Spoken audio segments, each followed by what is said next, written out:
the absolute, the perfect, the immune, one who is in us as our secret self, our mask of imperfection has assumed.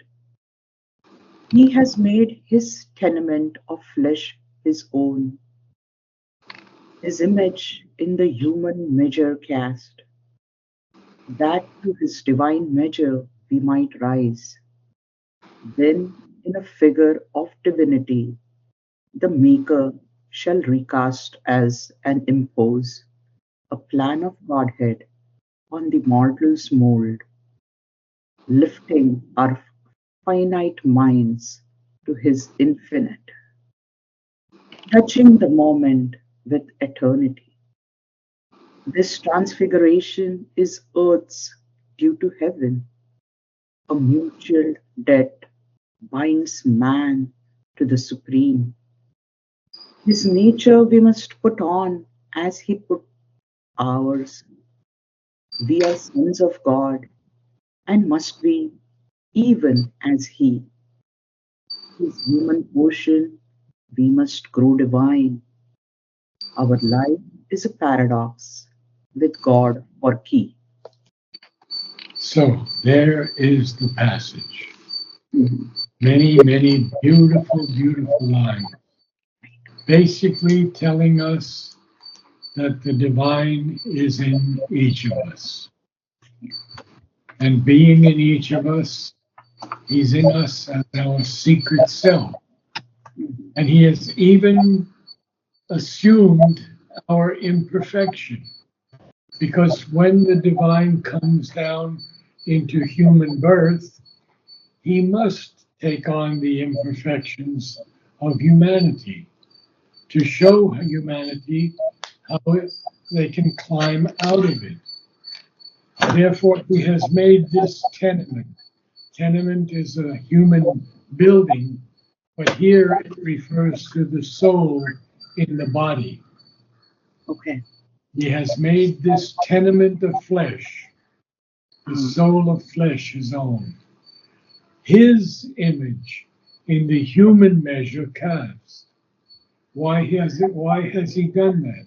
Why has he put his image in our human measure?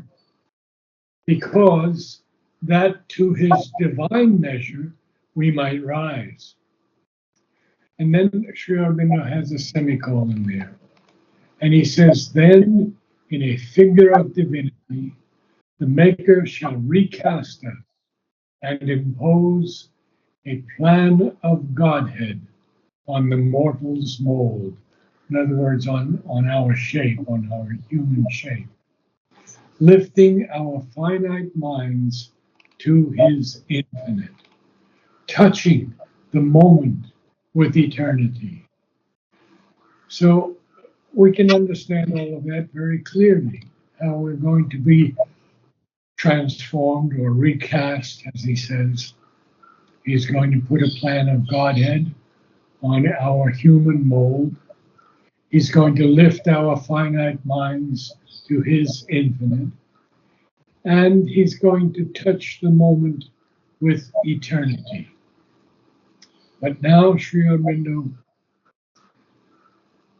gives us some lines that are just unbelievable. This transfiguration, this change in appearance or character, this exaltation of things, this transfiguration is earth's due to heaven. Well, we don't know why it's earth's due to heaven as yet, but he's going to explain that in the next couple of lines. So he has a colon after heaven, which is almost a full stop, but he doesn't want a full stop here, and he doesn't want it in the next line either, where he says, a mutual debt binds man to the supreme. We are sons of God and must be even as he. How are we going to do that? Well, we're his human portion, and therefore we must grow divine. And he ends it with this marvelous marvelous line. Our life is a paradox with God for key. A paradox is basically a riddle or a puzzle, but that puzzle can be solved very easily if we have God for key.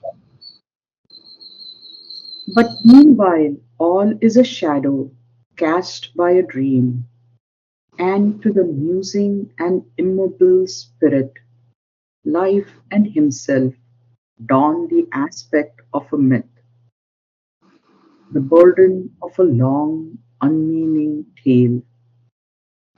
Now, Or this do you is want Okay. so important, Shilpa, because meanwhile, we're in our life, everything seems to be a shadow that's cast by a dream. And this was Buddha's experience also, that this was not a real earth here. It was false. It was filled with evil, terror, all of these dark things. Mm. And so we seem to think that everything is a shadow cast by a dream. And to the musing and immobile spirit, life and himself don the aspect of a myth.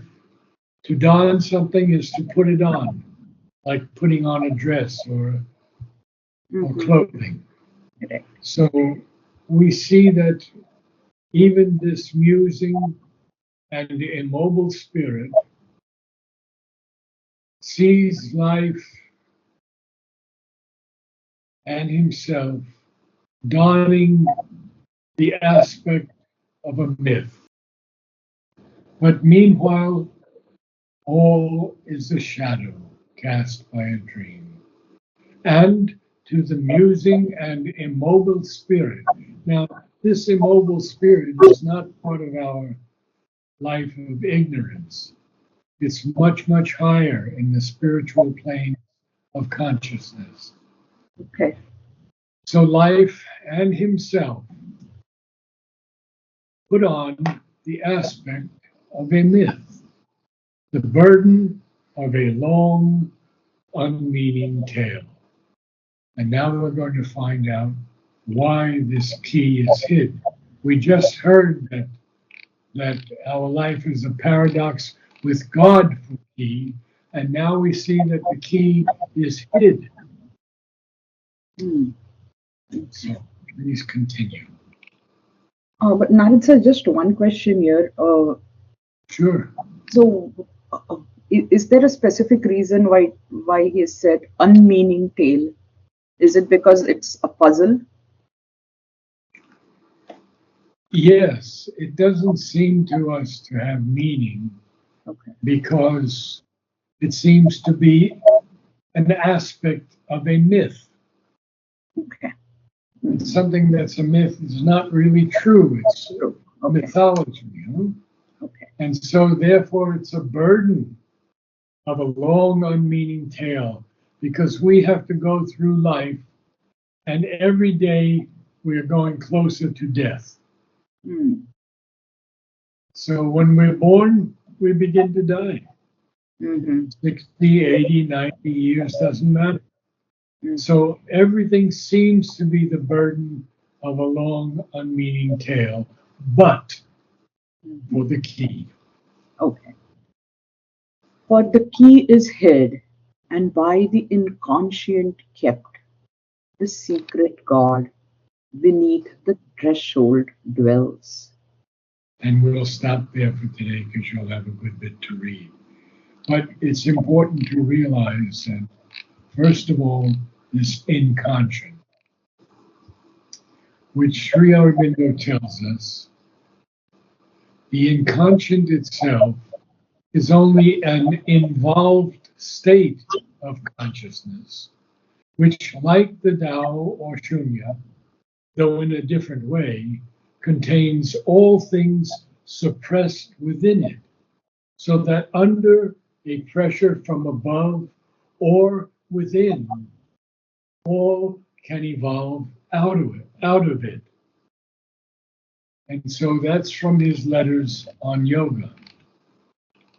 And he says that the body is a creation of the inconscient, Mhm. and it is itself inconscient, or at least subconscious in parts of itself. So we see it's a sleep or a prison, this body, this inconscient. And yet, the secret God. Okay, so we're going back to 67, and we're going to start with, well, we even can go back a little further, and we see that he whose transcendence rules the pregnant vasts, prescient, prescient, completely knowing everything before, now dwells in our subliminal depths. And what is he? Well, a luminous individual power, capital P, alone. And then we begin the absolute, the perfect, the alone. Okay. So, Narad, so you want me to start from he whose No, transcendence? start from the absolute, the perfect, the alone. Okay. The absolute, the perfect, the alone, has called out the silence, his mute force. I miss the of. He has called out of the silence his mute force. Okay, let me start again then. The Okay. absolute, the perfect, the alone, has called out of the silence his mute force, where she lay in the featureless and formless hush, guarding from time by her immobile sleep the ineffable poisons of his solitude. The absolute, the perfect, the alone, has entered with his silence into space. He has fashioned these countless persons of one's self. He has built a million figures of his power. He lives in all who lived in his vast alone. Space is himself, and time is only he. The absolute, the perfect, the immune, one who is in us as our secret self, our mask of imperfection has assumed. He has made his tenement of flesh. He has made this tenement of flesh his own, his image in the human measure cast, that to his divine measure we might rise, then in a figure of divinity, the Maker shall After that semicolon, you have to change your voice. Then, in a figure of divinity, the okay, Maker shall recast us. okay. Then in a figure of divinity, the Maker shall recast us and impose a Good. plan of Godhead on the mortal's mold, lifting our finite minds to his infinite, touching the moment with eternity. This transfiguration is earth's due to heaven. No, it's earth's due to heaven. Okay, this In other, transfiguration is if you earth's. have, if you have something that's due, uh, it's something that you have to pay or something. So Oh, earth's due to heaven. It's not the other due. okay, okay. This transfiguration is earth's due to heaven. Good. A mutual debt binds man to the supreme. His nature we must put on as he put ours. We are sons of God and must be even as he.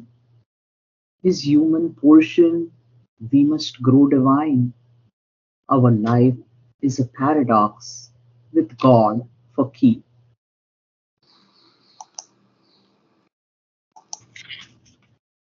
But meanwhile, all is a shadow cast by a dream, and to the musing and immobile spirit, life and himself don the aspect of a myth, the burden of a long unmeaning tale. For the key is hid, and by the inconscient kept, the secret God beneath the threshold dwells. In a body obscuring the immortal spirit, In a body obscuring. obscuring. Oh, I think we stopped there. Sorry. Yeah. Okay. Well, we can go on a little bit more. We still have some time. Oh, So continue. okay. In a body obscuring the immortal spirit, a nameless resident wasting unseen powers. Vesting. West. Okay. Vesting.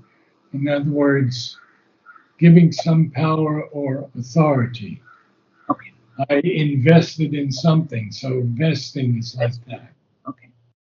In a body obscuring the immortal spirit, a nameless resident vesting unseen powers with matters, shapes, and motives beyond thought, and the hazard of an unguessed consequence. And the hazard, Okay. And the hazard of an unguessed consequence, an omnipotent, indiscernible influence. He sits, unfelt by the form in which he lives, and veils his knowledge by the grouping mind. yeah, Groping? Okay, no, it's groping. It is groping. groping. When we grope for something, we're reaching for something in the dark. Oh, If something's in the dark on that wall, I know it is. I'm groping for it. uh-huh. Okay? Yes. So we want to see what these marvelous lines are about. And I have to go back now to the beginning here. In a body, obscuring. In other words, it's blocking the immortal spirit. Mm-hmm. It's obscuring it. And who is that obscuring it? Well, it's a nameless resident. The nameless resident, the R is capitalized, Uh-huh. and therefore it's the divine. Okay. So the divine is the nameless resident who is vesting, endowing someone with some quality. He's vesting unseen powers. How is he doing it? He's doing it with matters, shapes, and motives beyond thought. Hmm. So we see. And the hazard, a hazard is a risk. Uh-huh. If it can be a danger too, it can be an unavoidable danger Mm-hmm. or risk. And even if we see it, it's still a hazard. Mm-hmm. And the hazard of an unguessed consequence. Well, right now, most of the world has no idea of what the consequence is going to be of this earth. We see so many problems, and on especially in the U.S., in in Israel, Mm-hmm. and now Russia. Mm-hmm. So this hazard, danger, unavoidable danger of an unguessed consequence. What is it? It's an omnipotent, indiscernible influence. Now, here, indiscernible means something that you can't see clearly, cannot be seen or even perceived clearly. Mhm. So who is that? That unseen um, resident, as he calls it, a Mhm. nameless resident, vesting unseen powers, Mhm. working with matter shapes and motives that are beyond thought, and the hazard of an unguessed consequence, Mhm. comma, an omnipotent, indiscernible influence. Now, influence here, Sri Aurobindo has capitalized. Yep. And that's something, an action or a process that produces effects on the actions. It can be a kind of behavior Mhm. of another or others. So this unseen resident, he sits unfelt by the form in which he lives. Okay, if we look at that line very carefully, Mhm. it doesn't mean that the divine is not feeling the form. He just sits, but he is not felt by us.